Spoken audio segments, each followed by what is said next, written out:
Welcome to our webinar on Albania. Mirdita, greetings from Bucharest. I'm at the University of Bucharest, and probably this is the reason why I had some technical issues. Hopefully they will not last during our panel discussions.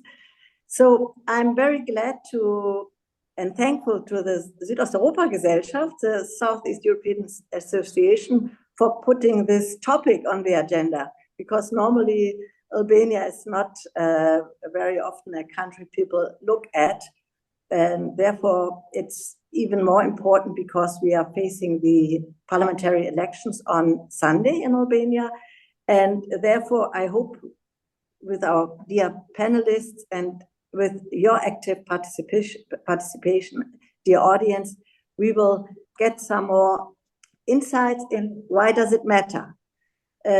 Because it is the first time that in Albania, during these parliamentary elections, the diaspora will participate, and hope maybe they also have some impact in the results. In addition to that, new parties have entered the race. It's not only the Democratic Party of Sali Berisha and the Socialist Party with Edi Rama, who has been the Prime Minister of Albania for 12 years now, but there are new interesting small parties that also might play a role, a decisive role in the elections. And another important topic that has been during the election campaign of importance was the arrest of Tirana's Mayor Erion Veliaj in February 2025, based on corruption allegation, and that has also sparked criticism from the ruling parties against the judiciary and led to a political discussion within the country. But we will not only focus on domestic issues, but we will also touch upon the regional politics of Albania, and especially the EU accession process, which has been one of the leading topics in especially Edi Rama's campaign, who wants to lead the country during the finalization of the accession process, and he is aiming to bring Albania in 2030 into the EU. And last but not least, we will also have a look at the regional policy if there's enough time. So now I want to present you our distinguished speaker. We have here Alba Cela. She is one of the excellent and well-known and very active political analysis, and she actually is the executive director of the Albanian Institute for International Studies. And together with her is Franziska Cinderle. She is an Austrian-born but Tirana-based, well-known journalist, and she is covering the Western Balkans. And both Alba and Franziska live in Tirana, which also gives us the opportunity to get some insights from the ground. And I want to invite you, dear participants, dear audience, to also participate actively in the discussion. Please write your remarks and questions in the chat. Victoria Palm from the Southeast European Association in München will lead us through the questions and remarks, and she will help me to bring you in. So, although the parliamentary elections in Albania do not get a lot of international attention, and most think the result is already foreseen, most of the people and the polls show that Edi Rama is most likely to win again. We think it's important to shed a light on Albania, and this is why my first question goes to Alba. Why should we look at the Albanian election? What are the key topics that are worth watching and observing? Hello, dear Adelheid. Hello to everyone. Greetings from Tirana, from my side. It's a pleasure to be discussing today this development. Just to give you a little bit of context and the feeling of the atmosphere today, we are all receiving the notifications that on Friday, which will be, of course, the last day of the electoral campaign, the two big parties will have their closing rallies.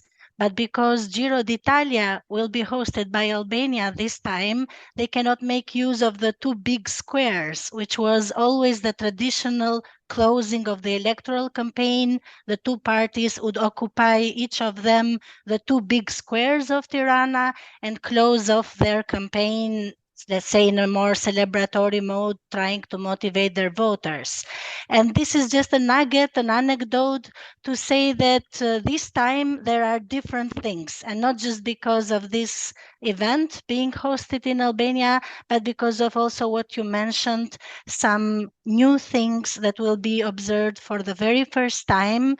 One that you mentioned, and which is actually the most important one, the right of Albanian citizens living abroad to cast their vote. It was always their constitutional right, but it was never implemented until this time.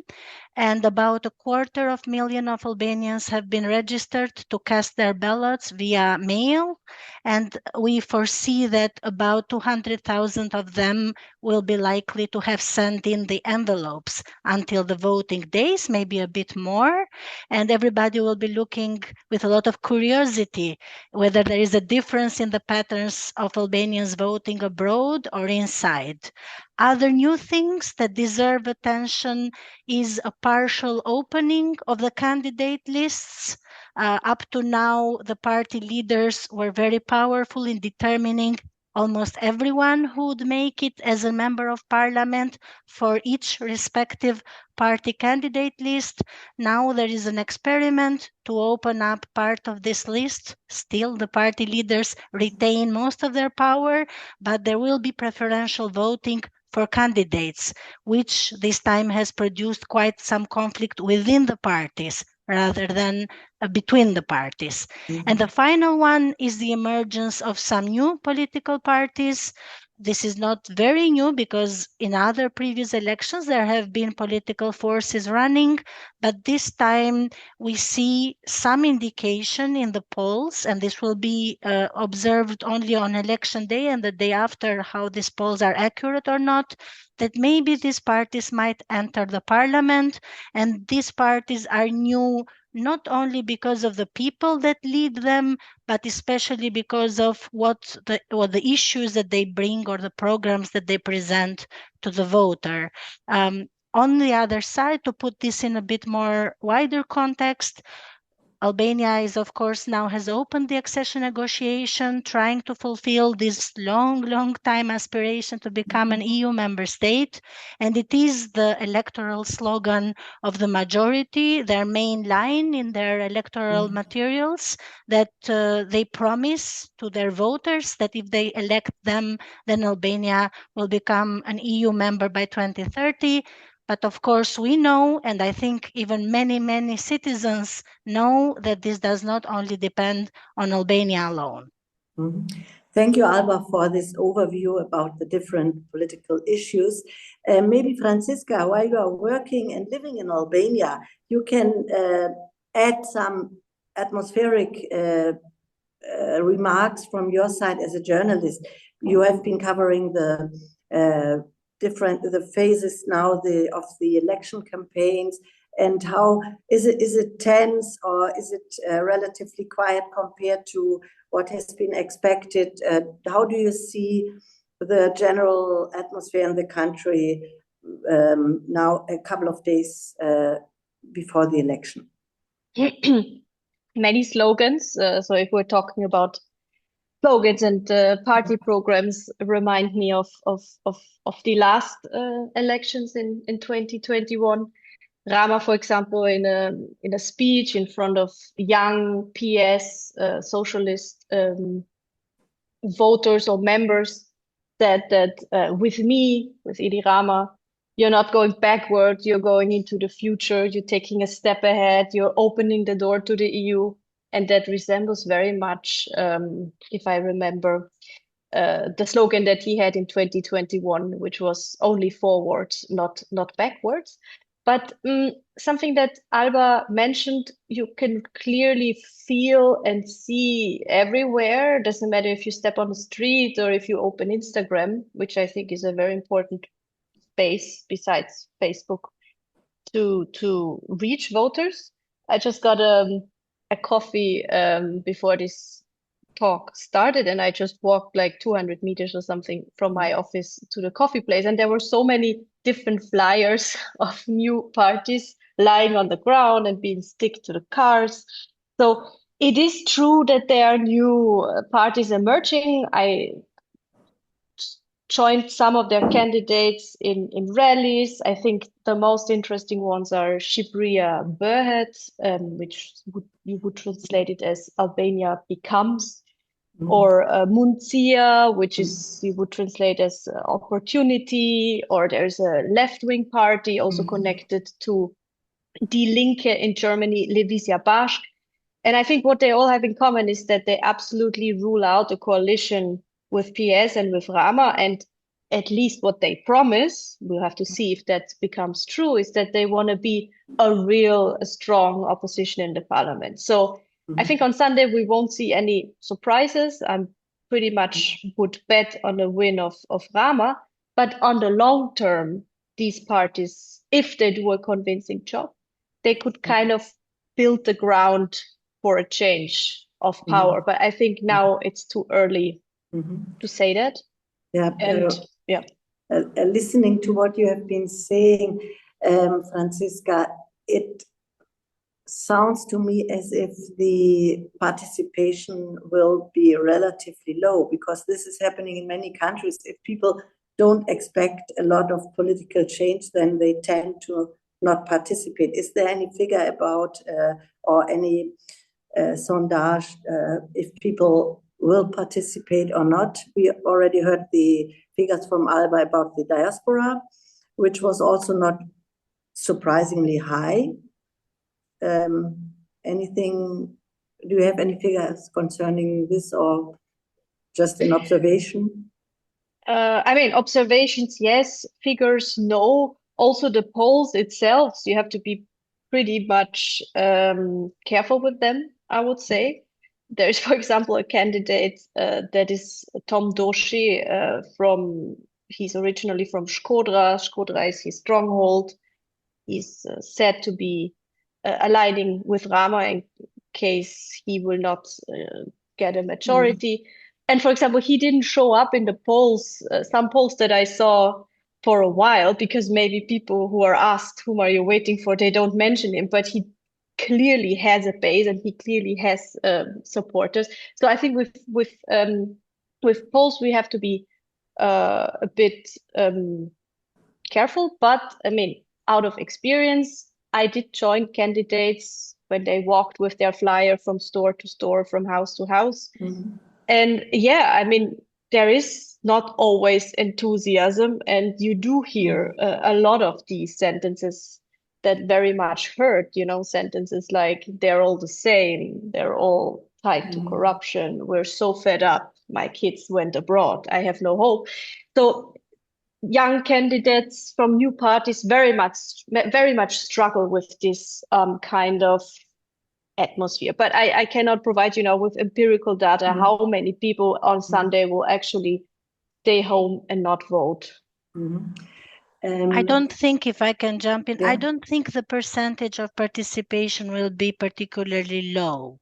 I think, of course, there will be some part of the electorate that will not go. Sometimes this is observed also, especially in the young age groups. But if we consider previous elections, the participation has not been very low. It has been quite satisfactory, so that whoever has won the election has felt confident that their mandate was legitimized by the numbers. And I expect this to be a little bit similar this time. Let's not forget that, for example, the two main parties mobilize a lot their base, their voters, to participate in the elections. What the struggle with participation is a little bit in those that are called the gray zone, which is not very big in Albania anyways. You have huge swaths of voters who are more or less very loyal to their parties, and they are pretty motivated to vote, and a little bit the indifference on the young groups as well. When we look at the Albanian parties, we tend to categorize them according to our European party families. Socialists and Democrats are more conservative. They are partner of the CDU and so on. So, but according to your insights, this doesn't fit very well. So what are the differences between these two parties and two blocs concerning their programs? Yes, Albert, will you continue? Yeah. Sure. I mean, it is not a surprise to Albanian citizens, but also I think a lot of international observers have caught on the fact that ideology is playing less and less a role when it comes to identifying the parties in Albania. And ironically, with the passing of time, I believe that, for example, both the parties have put themselves into almost the opposite side of the spectrum that they claim that they belong. For example, the economic policies of the Socialist Party, I find it very hard to describe them as left policies, while if you see, for example, the economic program of the Democratic Party, which is supposed to be a right-wing party, it has a lot of ideas from quite some left economic ideology. This is a gradual process. I think we are only seeing the culmination of it now. It has been going on for a long time that these parties are losing their profile and losing even some part of the voters that were traditionally attached to them, and because of what they expected from a right-wing or a left-wing party. When we go away from economic policy into a bit more identity or culture politics, then yes, we can have a little bit more progressive thinking and then conservative thinking on the other side, but not enough to make a clear distinction. Right now, and Francisca, she mentioned, for example, this small party, the party which is called Social Democratic Party, but you would be very hard pressed to find in its program or in its candidates a real understanding of social democracy as one person would think of it in Western Europe. It's actually a party that was led by someone else and then was taken by the current leader as sort of a platform in order to participate in the electoral process. And this actually lack of ideology is one of the access points of the new parties to come in and say that there are voters that are not represented, that they seek a particular approach to governance, to economics, and that's how they claim that they are coming into the arena to fight for this kind of gap that has been created. Yeah. But on the other hand, it has been talked also about external influence. Different to other countries, Albania is not very much under Russian attacks and influence as it seems, but during the campaign there has been rumors or documentations about external factors also playing an important role. How do you see this, especially on the side of the Democratic Party of Sali Berisha and their organizations supporting him? Maybe Francisca, can you elaborate on this? Yeah, I don't know if I should call it influence, because the question is more who needs each other more, Berisha, the Republicans, or the Republicans, Berisha, Sali Berisha. I would very much argue Sali Berisha needs them more than they need him. But there is definitely a connection, and I have quite a funny anecdote about that, because I had an interview with Berisha lately, and when I was sitting there, I was looking at his bookshelf, And I was very surprised to pretty central in the middle of it see this cap, this hat that normally Donald Trump wears and his supporters that says "Make America Great Again." And that's like the symbol of Trump. And knowing Berisha from before and also his bookshelf, I can say that this is something new. He has put this there just a few months ago, and this is kind of a symbol also of the connections that the PD, his party, has with the Republicans in these elections. They allegedly have spent millions to hire Chris La Civita, that was the senior advisor in the last Trump campaign. Now he advises PD, and he, according to reports, I didn't see it myself, but he mobilized the masses with slogans such as "Make Albania Great Again." So there's definitely kind of a connection.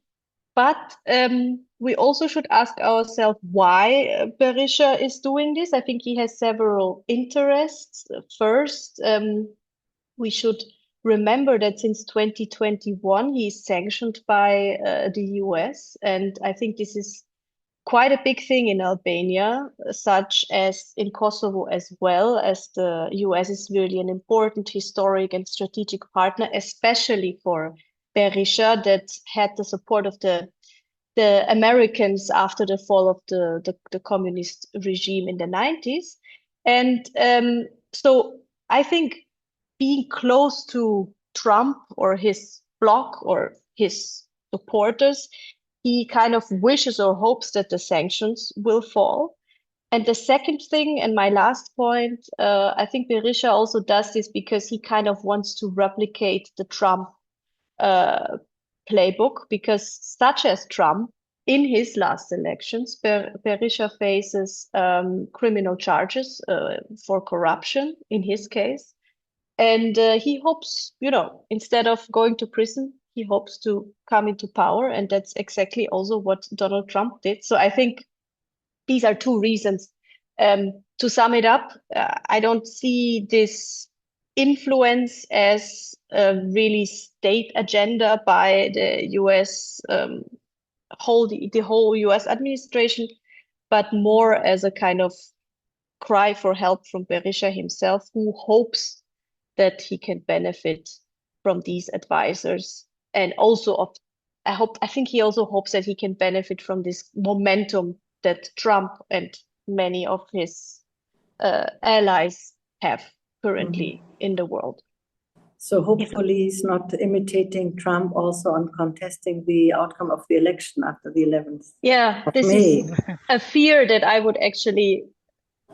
wanted to raise in the end, but this is very much a fear, I think. Yeah, maybe if we could add one more thing about the connection of the DP with, they have also hired a lobbying firm in the United States, because as Francisca mentioned, the issue of sanctions is very high in the public perception, and this lobbying firm includes, among others, also the children of the current chief of staff at the White House, Mrs. Wiles. So definitely they are looking for access points in order to construct a dialogue with the current administration. And Mr. Berisha is under sanctions from both US and UK. Okay, maybe this also leads us to the foreign policy, which beside the EU accession doesn't seem to play an important role during the campaign. And all the candidates seem to be very much decided to remain on the transatlantic path. And is there any difference between PD and PS regarding the Euro-Atlantic and transatlantic integration from your point of view?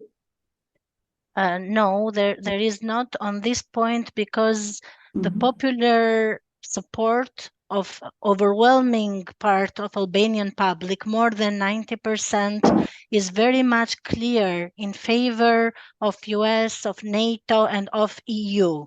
and all three together. And actually, it's a struggle for the Albanian public when even some tensions within the alliance are being observed, because it's a very difficult choice then. So in these terms of the grand things of the orientation of the foreign policy towards the West, there is no competition. Also, in the past, we have observed little nationalist movements, but because they were punished by the voters, they didn't make it to the parliament. This time, that kind of narrative also is lacking. And so it's very much domestically focused, inward looking, with the exception of the promise to become EU member state, which is part of both the parties. Even the DP, of course, says that the ultimate grand goal is to make Albania an EU member, because EU membership for Albanians is symbolic in a sense that it would signify the end of the transition. So the completion of a transition from dictatorship into a country that kind of in their public imagination joins the West. In our, how to say, panorama of the different aspects of domestic and international politics and aspects during the campaign and their relevance for the elections, we haven't been talking about the regional aspect. Albania seems to be, during the last years, one of the best, let's say, regarded player in the Western Balkans. And he's always, when I'm talking from a German perspective, when it came to former Chancellor Olaf Scholz, Edi Rama was always the politicians he mostly had on his side regarding international developments and support for regional integration beside Alexander Vučić, and also the connection between Vučić and Rama is something that has been talked a lot in the region. While last development was that Albania, together with Croatia and Kosovo,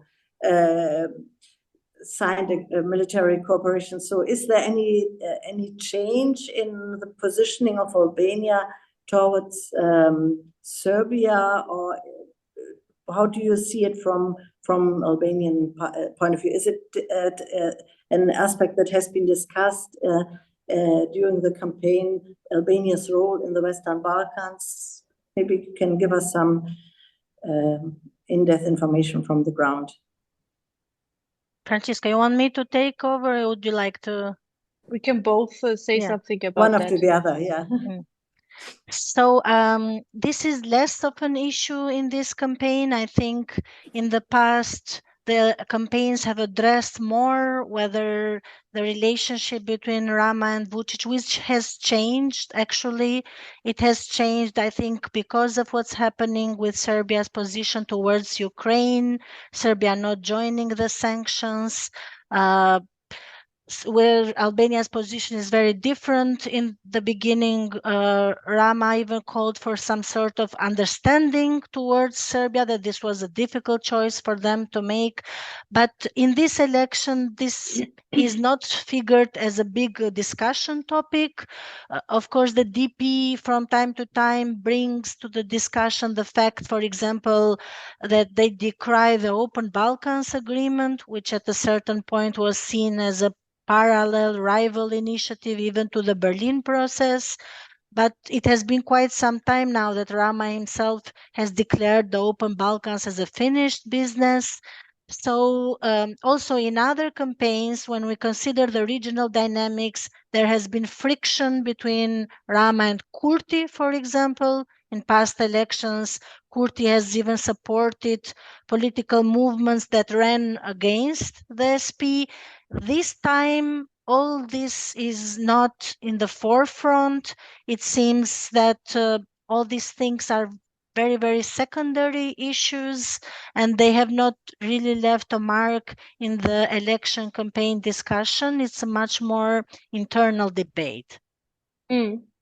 Yeah, I would agree. I mean, one of the biggest benefits, let's say, that Albania has is that it didn't inherit any territorial, ethnical, religious conflicts from the past, and the reason is that it was not part of Yugoslavia.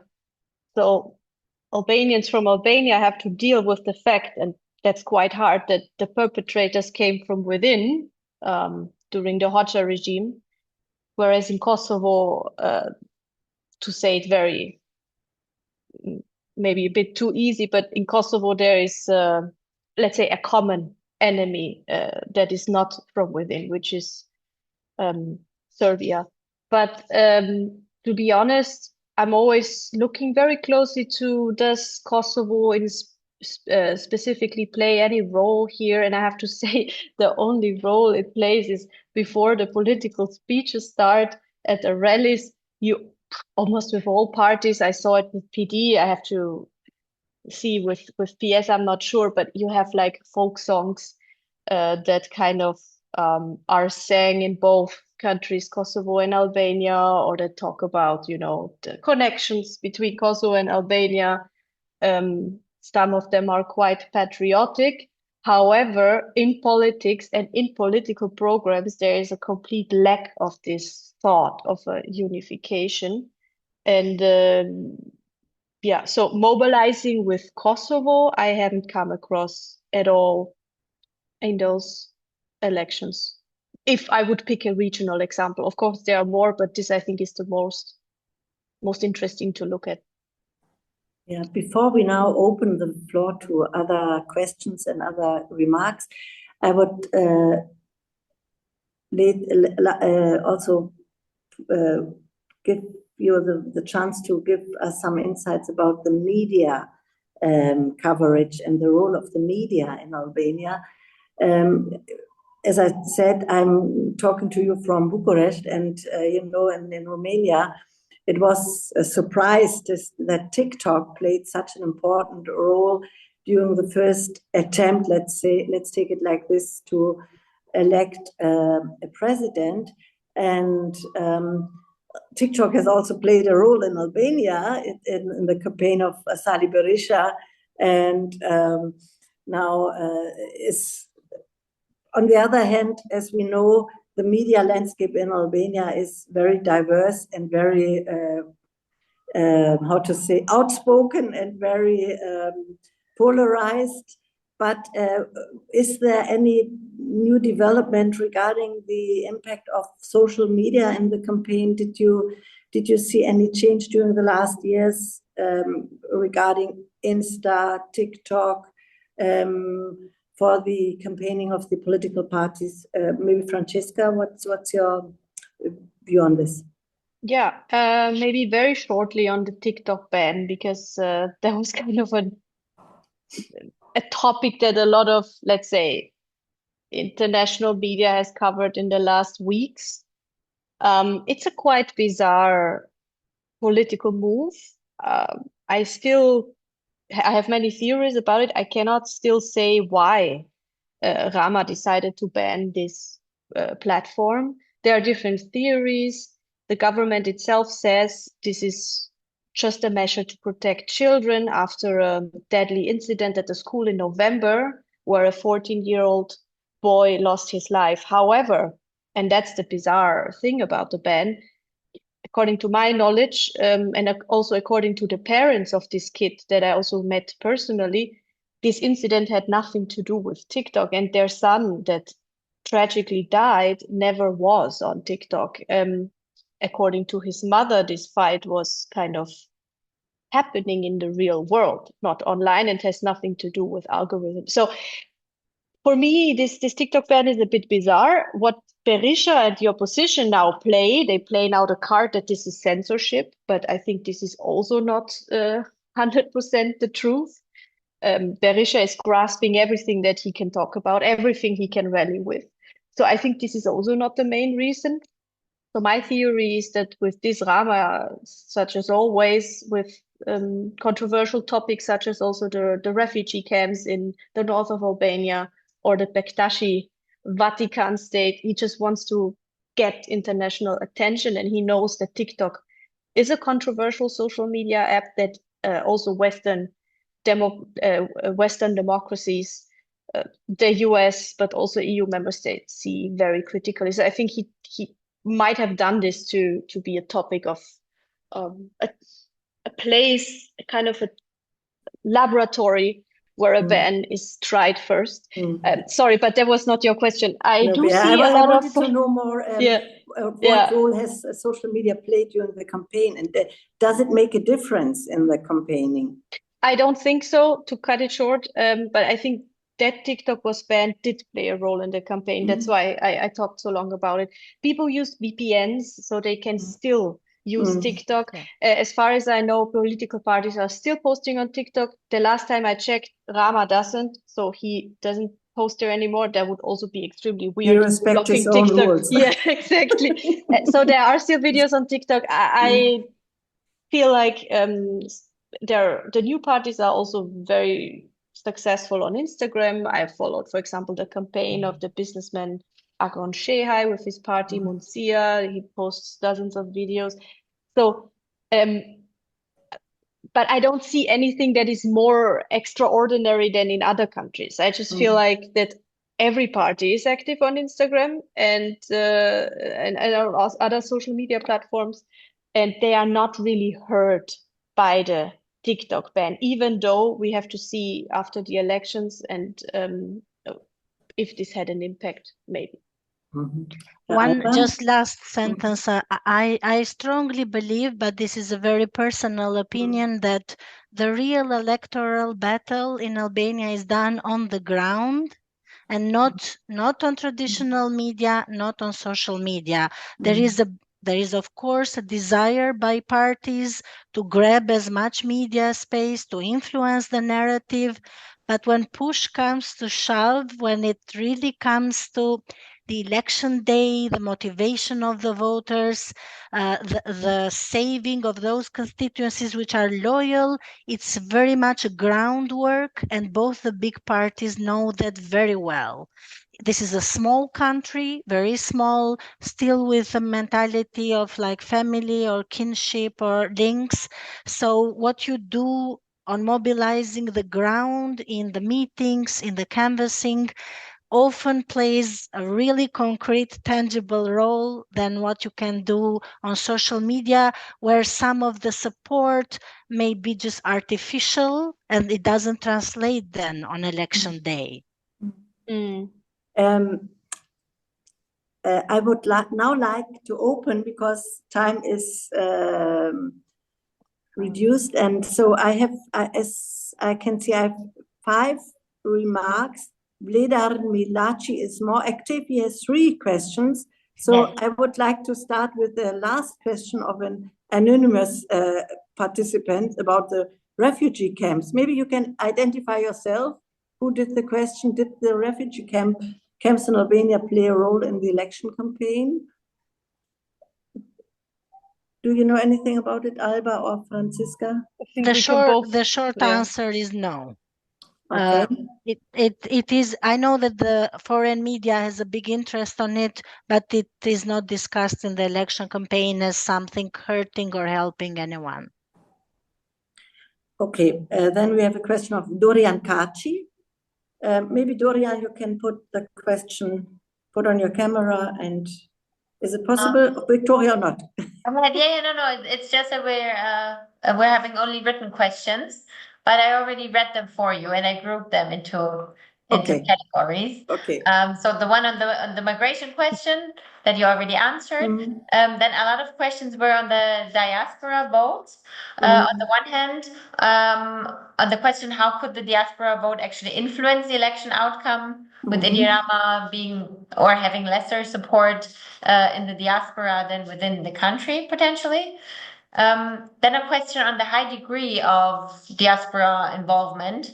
How this came into being, and then maybe also the question of why there was so little attention, maybe also internationally and in Germany, on the role of the diaspora in Albanian politics.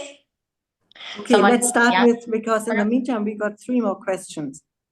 Yeah, I can start with shortly with the diaspora vote. So they could have an impact. I mean, Alba was already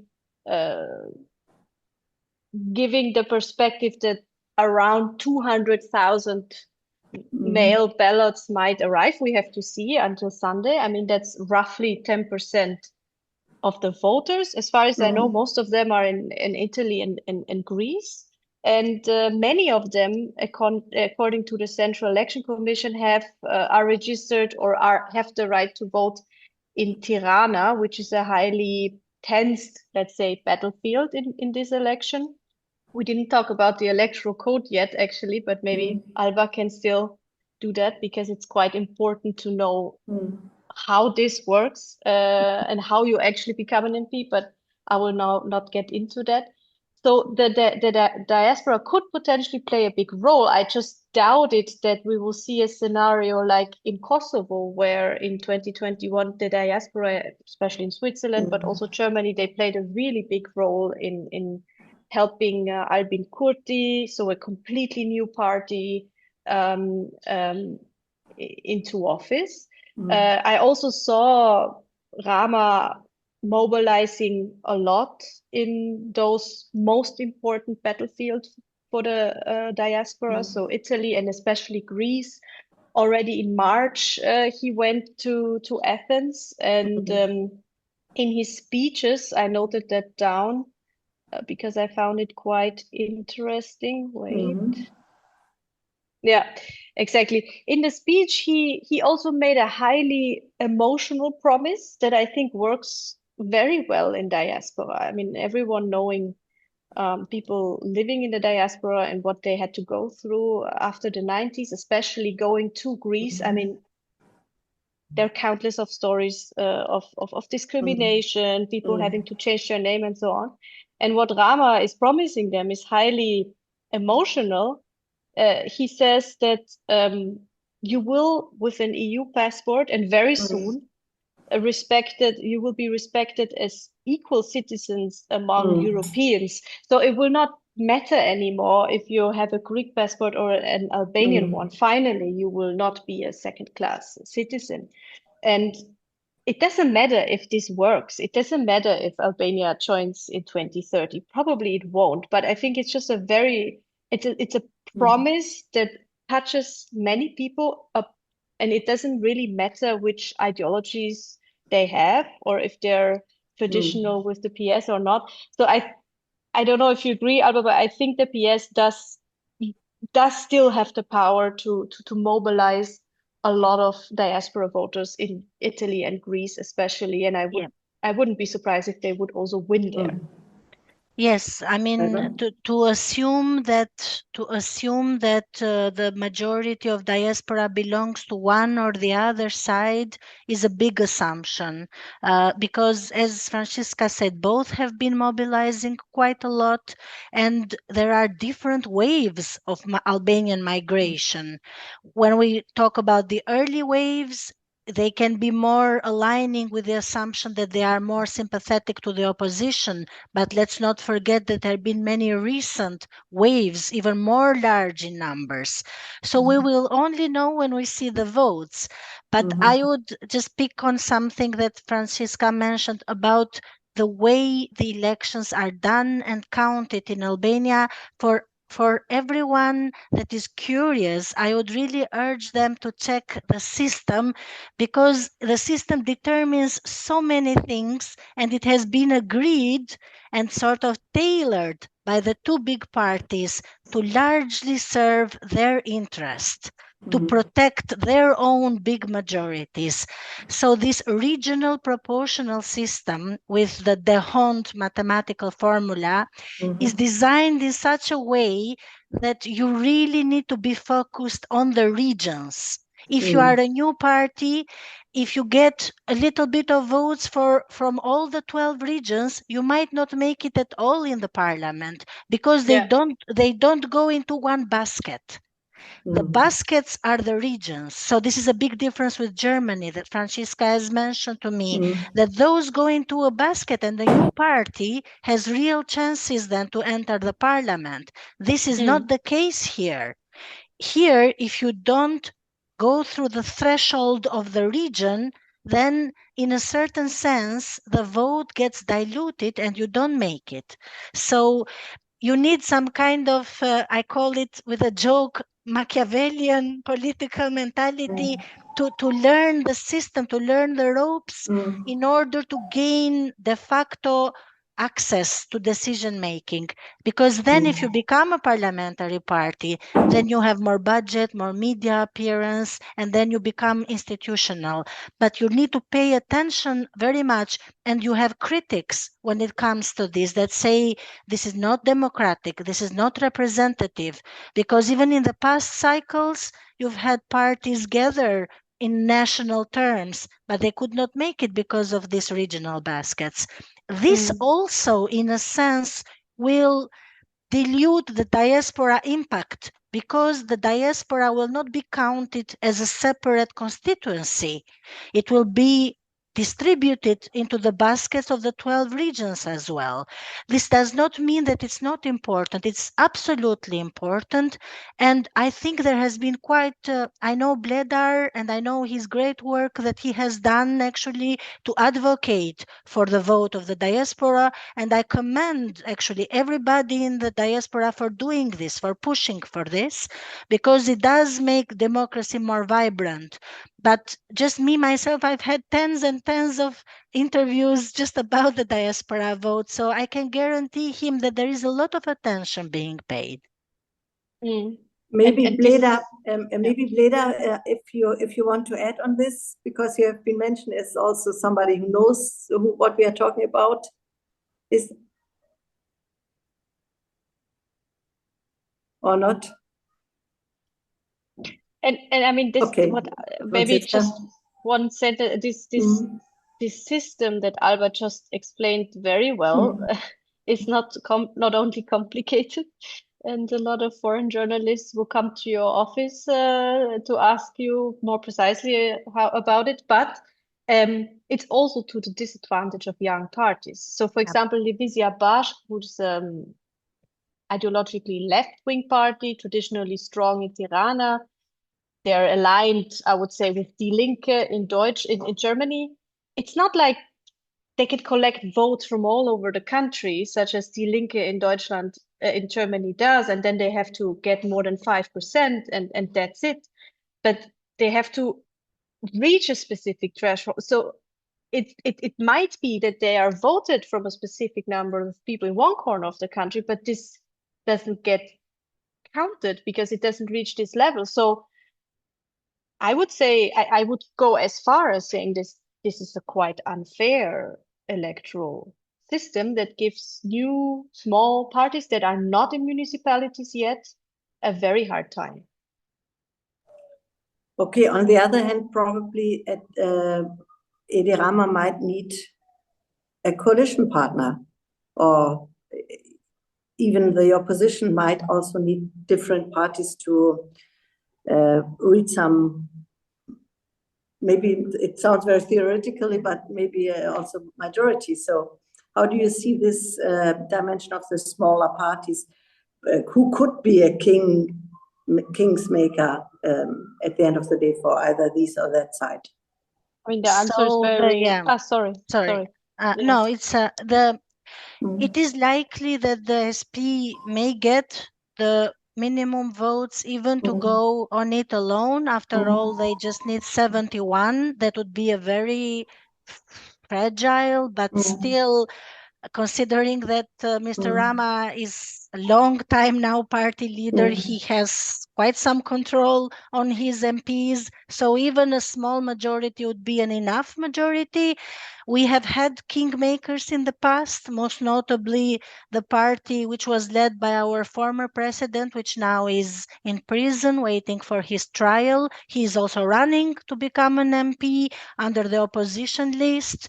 The experience with kingmaker parties is that they were rewarded for a small number of MPs with a large number of portfolios. One scenario, if the SP does not make the 71, would be to be in a coalition with this Social Democratic Party, which is already in the parliament and has ambition to increase its numbers, and it has declared that it would be willing for such a coalition.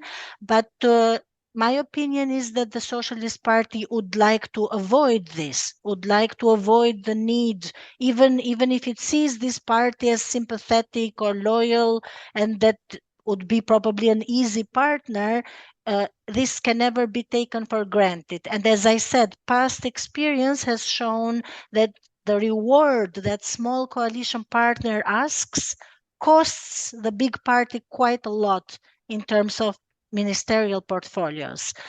So, I mean, ideally, they would like to go on it alone. On the other side, when you see the opposition running, they are already in a coalition, let's say. But again, to make readers even more confused, the listeners, about the system, Albanian electoral code forbids pre-election coalitions. It allows only post-election coalitions. So the only way you can be de facto, but not de jure, in a coalition is if you have a merged list. So the DP has taken under its wing the allies, included them in their list, sacrificing in a certain sense its own people because it has to accommodate the allies in winning positions. So that's how they have created their coalition. But it will be interesting to see if they will need the kingmaker, because then that changes a lot of the governance structure moving forward. And we shouldn't forget sorry. how controversial this kingmaker would be. But I think that's also not a news, because this party is led by Tom Doshi, who is an Albanian businessman. I think he owns one of the biggest, or the biggest pharma company in Albania. And well, according to confidential intelligence documents from Australia, he's also accused of weapon and drug trafficking and of money laundering. And also Tom Doshi, this alleged kingmaker, also he got barred from entering the US already in 2018, so much before Berisha. So we shouldn't forget who leads this party, and yeah, how controversial Tom Doshi is, but apparently also popular. Let's see. Yeah, I think it's important to point that out. Yeah, so a lot of these politicians are either on lists, in embargo, in prison, on trial. So this leads us to the next block of questions. We got 2 questions about SPAC and what does the allegations against corruption and the arrest of the mayor of Tirana had played during the campaign. Francisca, you still have your mic open. Maybe you start, or Alba. Yeah. Francisca, you go first. Yeah, I have it. Yeah, a big role. So I think this definitely played a big role. I mean, Rama, after the arrest of Velia, it seemed a little bit from observing him that he didn't know how to react. First, attacking SPAC, then later perhaps realizing that the slogan that he has put on his billboards, Shqiprinë BE, Albania in the EU accession, will not be possible without SPAC. So he kind of knows that SPAC and the fight against corruption is kind of the crown jewel of the EU integration. And without it, there's no coming forward. That's at least the playbook, I would say. So Rama is in a bit of a tricky situation because SPAC has not only brought Sali Berisha investigations for corruption, the main opposition candidate, but also SPAC put in prison the second, let's say, biggest opposition candidate, Ilir Meta. So the narrative of the opposition, which also is very much, which I can hear a lot during the elections, of SPAC is highly political and it's only attacking the opposition. That's not right, because SPAC is also going after socialist candidates and also people that are very much close to Rama. And Velia is one example of it. So I think all of that plays a big role in the campaign, and something that will be interesting to see is how much of a loss Velia will be also in the campaign of the Socialist Party in Tirana, because besides the accusations, we should not forget that he indeed mobilized a lot of people for Rama. So it will be very interesting to see how much this will hurt the party in the end. Alba, do you want to add? Just very briefly, justice system reform is this huge systemic upsetting reform in Albania that is not done yet. It really needs the support and the political will, and so far it has had a lot of support from international community.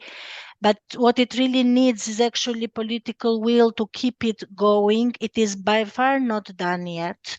And it is important to safeguard the changes that it has brought, the challenging of impunity, which was such a hard-rooted concept among Albanians, that if you are elected, if you are a person of power, then you are almost untouchable. Francisca rightly pointed out that people from both sides have been investigated, convicted, up to the highest levels. Let's not forget the case of Deputy Prime Minister, which served from Rama for a long time, Mr. Ahmetaj, who is now sort of in escape because he is facing justice investigation. Minister of Healthcare, Minister of Environment, they are all in prison, and they are from the Socialist Party. So absolutely from both sides we have people that are being targeted, and the important side of it is this very hard to achieve change in mentality. What is accountability, whether you are ordinary citizen or you are a person of power? And I think, and this is also something that you cannot go around when it comes to EU integration process. So even politicians who might feel the temptation to react, then they have to make a different calculation, because also the reason why Albania now figures better in some reports, or that can proceed with the accession negotiation, a big part of it is what has been done with the justice system. So that is why I think also the reaction of the Prime Minister changed quite quickly. Between the initial reaction and now, you don't see that happening anymore. Albania is a small country, and everybody knows each other, and bakshish and more bakshish is something that belongs to the tradition, maybe. On the other hand, when we think about political changes in the country, during the last decades, it always came out that after the change in the government, all the employees of the administration also were exchanged. So there's probably deep dependency of the administration and civil servants to the PC party. Is this an obstacle for the political process or even for political change? Is this something that matters from your point of view? Absolutely. This is, I think, a remaining challenge. If we would think about a similarly sized reform in ambition, like justice reform, for me would be public administration reform. How do you safeguard the civil servant? You make them independent. To many Albanians, it would seem actually like a dream. When it comes to problems with the elections, it is no longer, let's say, a simple or vulgar vote buying, but it is exactly misuse of state resources and misuse of public administration, which has been observed quite consistently in the last cycles and is very likely to be observed again. And you mentioned Albania is very small, and the largest employer in Albania is the public administration. This also tells something about the context of overall socio-economic development of a country. When the state has so much to say about employment of such large part of the population, then by definition it has a power over them. This should not be the case. This should not be the case. With an independent, professional public administration that has the status of the civil servant, it should not happen. But sadly, this does happen. Albania actually pays a lot of money to, let's say, give to the people that have won the court case, saying that I was dismissed irregularly. And they win their case in court, but they cannot win back their position. They win an amount of their salaries. So this is definitely a challenge to tackle. It is, as I said, it would be an ambitious challenge to put in place the safeguards, the mechanisms that would sort of take care, maybe not 100% of it, but start a process that would consolidate this and not make it a factor in the elections. Yeah. Franziska? I think it's one of the most important questions besides SPAC and the justices that we have in Albania, and or that we see in Albania, and it's a question that I ask myself every day. It just needs to be proven, and that's pretty hard, such as also other allegations that are very much true, but it's still hard to prove them. The money laundering, for example, in construction sites in Tirana. But I think this is something we journalists, but also other observers, really have to have a close look. How are these civil servants in the administration mobilized exactly? You can travel throughout the country. You will always find people that say, we get lists, you need to mobilize 5 people in diaspora. But then you always have to ask yourself, where does this claim come from? Often it comes from someone from the opposition. So I think this is really also a journalistic hassle to report this kind of involvement between administration, state administration, and the party. But I think there are indications that PS, who is ruling in almost all municipalities all over Albania, they are misusing state resources. And one example is that also allegedly civil servants, they get fed also with a lot of social media postings from the PS. And now the question is, what happens if they don't interact? What happens if they don't go to the rallies? What happens if they don't share the posts, like the posts, or even worse, what happens if they support someone from Shqipëria, Berhat, Mundësia, or whomever else? Can they keep their job? Is it guaranteed that they can support whomever they want? I think this is one of the most crucial questions when it comes to this question that I get asked almost every week. Is Albania ready for the EU? And is Albania a democracy? So there's a lot of homework to do, but I also wanted to discuss a bit on the economic situation, because from outside, Albania looks also like as a boom country. A lot of new buildings and investments are coming. On the other hand, the income of ordinary people doesn't seem to increase regarding to the price level, and housing is so expensive. Has this topic been mentioned during the campaign? Do the political parties offer anything to change the situation? They do offer in their slogans some promises to change salaries and pensions, but what they don't offer is the sound fiscal reasoning behind these promises, because these promises, without saying how really they will happen, because now even ordinary citizens are, let's say, educated enough or smart enough to know that money does not grow on trees, and you cannot print money to double salaries and pensions. So when you say these promises, these exorbitant promises, which touch a nerve with people, because you are very right to say that most of the incomes of citizens have nothing to do with the image of a boom or the construction or the tourism. But we need the fiscal reasoning, and you have many experts that say, how will this happen? The increase in salaries, the increase in pensions, without really saying how you will increase productivity, or where will this economic growth be inclusive enough, not in specific sectors where only minorities benefit. So this discussion is being left at a shallow populist level, which I don't think resonates a lot even with people, because somehow they can intuitively understand that there needs to be a plan how this will be challenged, tackled. One thing that is very much connected to the economy is Albania is one of the countries with largest migration rates.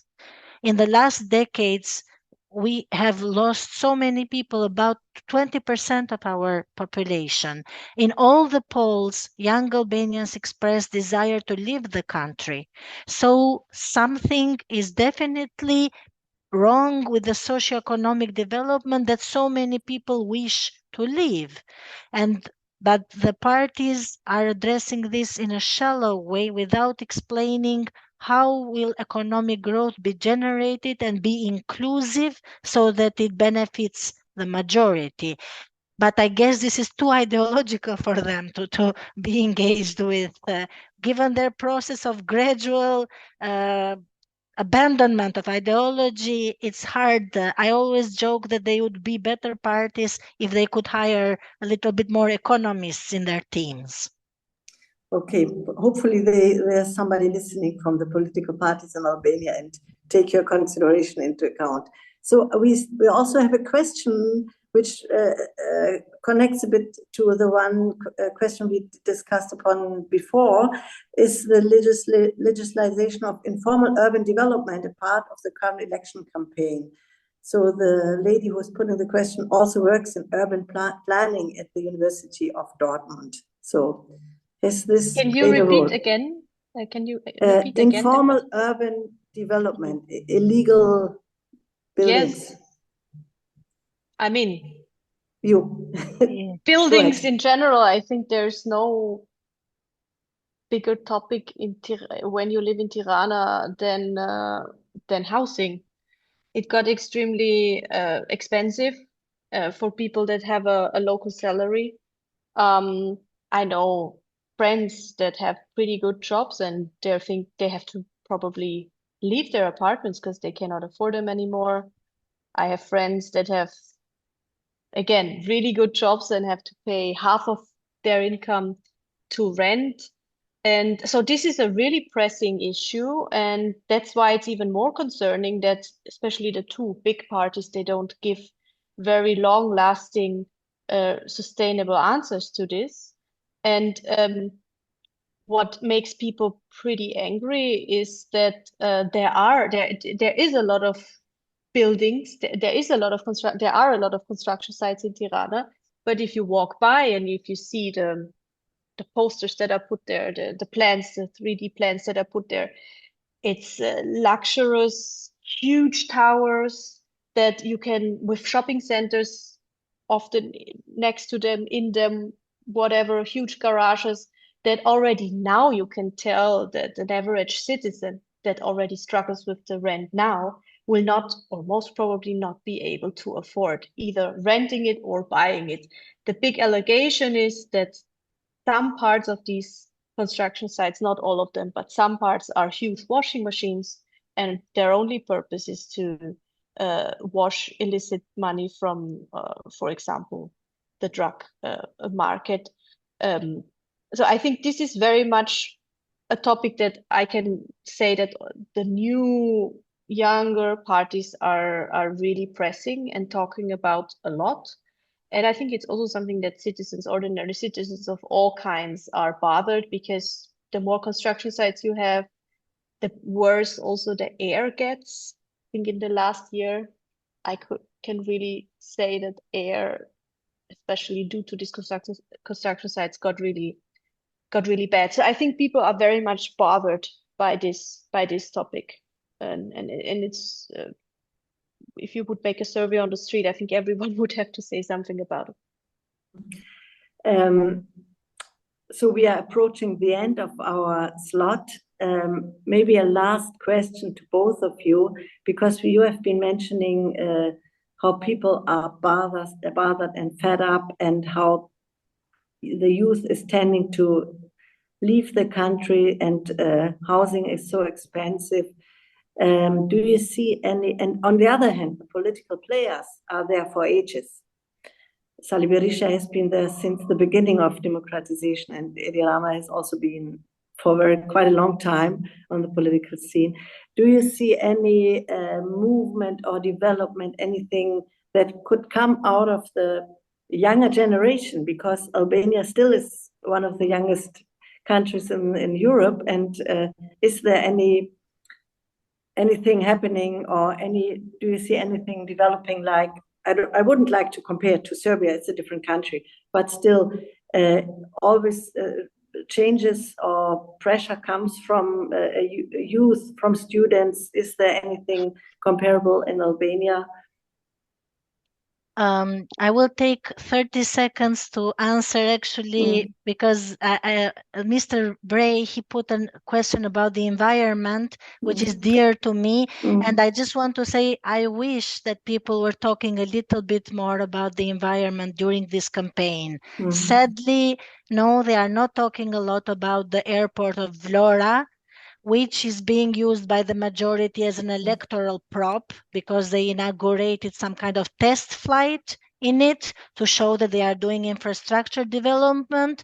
And I wish that they were talking a little bit more about luxury tourism, which needs to be balanced with ecological sustainability. But sadly, that's not the case.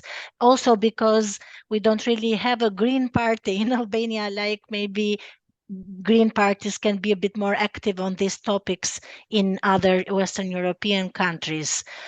When it comes to how can people voice their discontent, or how can they push the real issues of their agenda into the political narrative, sadly, I think that a lot of citizens are what we call voting with their feet by leaving. So choosing another way to build their future. The way the system has been done by the two parties presents a lot of hurdles to people that want to change the institutions from inside. More and more people are talking about the need to address maybe this from a systemic point of view, but it's very hard because this resembles the debate of taking away the veto in the European Union. And nobody wants to give up their veto. Nobody from the political establishment who has guaranteed these advantages for themselves wishes to give them up. However, I think that a bit more, let's say, if the education system or civil society or other actors can invest a bit more in civic education, in coalition building, it doesn't need to be a protest. It needs to be a systemic effort to push issues of real concern into the staunch narrative of polarization, which doesn't speak to people anymore. Because you said very well, it is actually sad that after 30 years that Albania is trying to build a democracy out of very, very painful past. It is said that we still have to contend with people that are there for forever. It does show something has failed in the renewal of the people that try to make a political system. But the way to go for that, I think, is through a bit more systemic intervention in being really civic contributors. And maybe diaspora can lend a hand on that.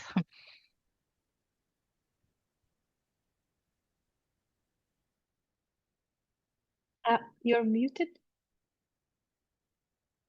Sorry, anything to add from your side, or do you fully agree with Alba, what she said? I mean, I'm an optimist, or I'm trying to be. So of course there are also things coming to my head that are quite optimistic, or which I personally would like to see. Of course, tourism creates a lot of space and opportunities for all kinds of, let's say, ideas to be put into practice. And I have many friends, Albanian that have these kind of ideas and that would like to open, I don't know, a place, a restaurant, or maybe do something else that is connected to tourism. And that's actually something that people find quite exciting, or also Albanians from the diaspora that would like to work as Rama used to call it, digital nomads here, or that want to come back and open their own business. This all sounds really great. And I think all parties talk about this. But what needs to be put into practice, of course, on the ground is an administration that works, and an administration that functions, and an administration that works fast. But I always or often hear stories of people having issues being able to go through this administration in order not, I will not go into details, but so there is this dream, this big dream of tourism transforming and people coming back and Albania having a boom. And I think there's a truth to it, but the administration on the ground really needs to also assist these people that have ideas and business ideas. And it should be merit-based and of course fair, and not based on money, corruption, or whatever. Yeah, thank you very much, Franziska Cindale, Alva Cela, for sharing your insights into the Albanian daily life, political campaigning, the elections, the upcoming elections, your critical view on it, your suggestions, and to share with us also the role of Albania in the regional and international sphere. Thank you for everybody for listening and actively participating to our debate.